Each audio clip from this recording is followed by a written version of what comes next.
Ya, au.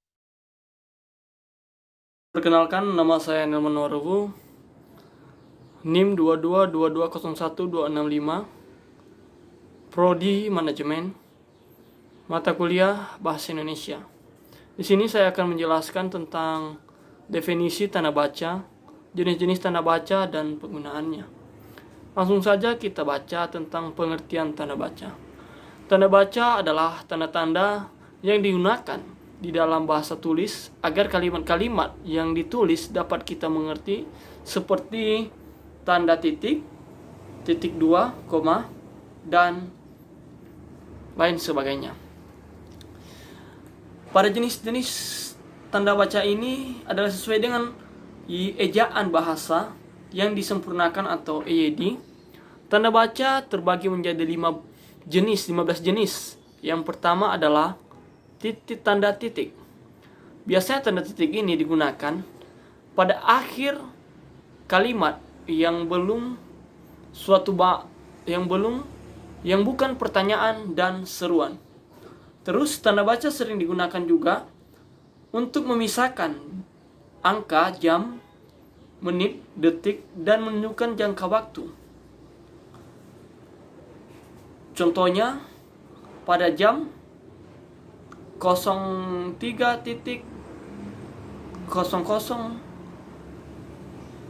dan seterusnya digunakan tanda titik dipakai dalam daftar pustaka, diantaranya nama penulis judul, tulisan yang tidak berakhir dengan tanda atau tanda seru, dan tempat terbit.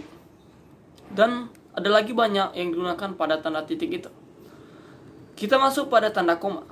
Tanda koma ini dipakai di antara suatu unsur dalam suatu perincian atau pembilangan. Tanda koma dipakai untuk memisahkan kalimat setara yang satu dengan kalimat setara berikutnya, yang didahului oleh seperti, tetapi, melainkan. Contohnya, saya berjalan ke pantai, tetapi, koma. Nah, di situ sering digunakan yang namanya tanda koma. Begitu juga tanda koma dipakai untuk memisahkan petik langsung dari bagian lain yang mengiringnya dan kalimat jika petikan langsung itu berakhir dengan tanda tanya atau tanda seru. Dan banyak lagi tanda koma yang digunakan. Sekarang kita masuk pada tanda titik koma. Tanda titik koma ini sering dipakai sebagai pengganti atau penghubung untuk memisahkan kalimat yang setara di dalam kalimat majemuk setara. Tanda titik koma juga digunakan untuk memisahkan dua kalimat setara atau lebih apabila unsur-unsur tiap bagian itu dipisah oleh tanda baca dan kata penghubung. Di sini ada juga tanda titik dua. Tanda titik dua ini sering dipakai pada akhir suatu penyertaan lengkap uang diikuti rangkaian dan pemberian. Tanda titik dua dipakai dalam naskah drama sesudah kata yang menunjukkan pelaku dalam percakapan. Sekarang kita masuk pada bagian 4, yaitu tanda hubung. Tanda hubung di manakah dipakai tanda hubung ini? Tanda hubung dapat dipakai atau menyambung suku-suku kata dasar yang terpisah oleh pengganti barisan. Contohnya, saya mau berlari-lari. Pada kata lari-lari, di situ dikasih kata penghubung atau strip supaya lebih enak didengar lagi, supaya lebih jelas. Terus tanda hubung digunakan untuk menghubung unsur-unsur kata ulang. Tanda hubung digunakan untuk menyambung bagian-bagian tanggal atau info huruf dalam kata yang dieja satu persatu.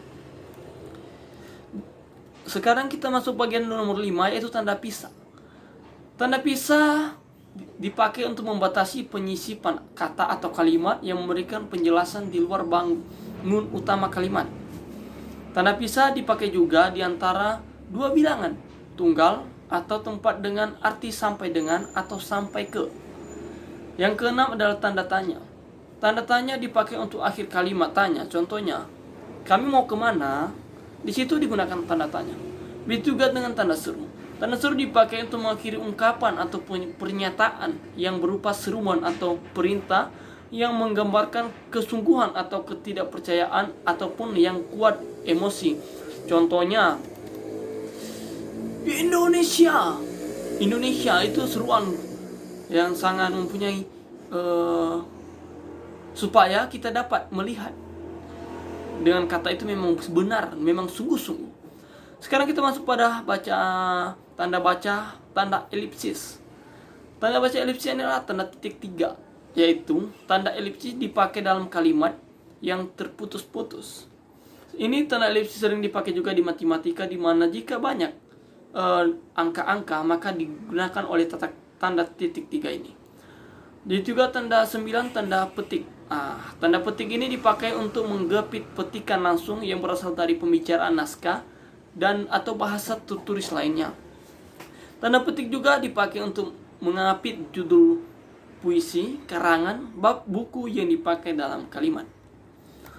Yang ke-10 adalah tanda petik tunggal. Tanda petik tunggal ini sering dipakai untuk mengapit petikan-petikan yang terdapat di dalam petikan lainnya. Tanda petik tunggal ini dipakai untuk mengapit makna kata atau ungkapan. Yang ke-11 tanda kurung. Tanda kurung ini sering dipakai untuk mengapit tambahan keterangan atau penjelasan. Tanda keterangan itu dipakai untuk mengapit keterangan penjelasan yang bukan bagian utama kalimat. Yang ke-12 tanda kurung siku.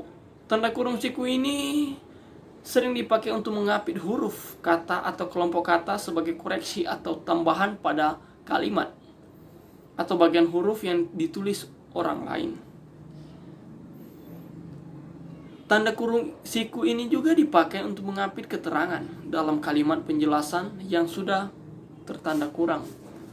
Seterusnya tanda garis miring.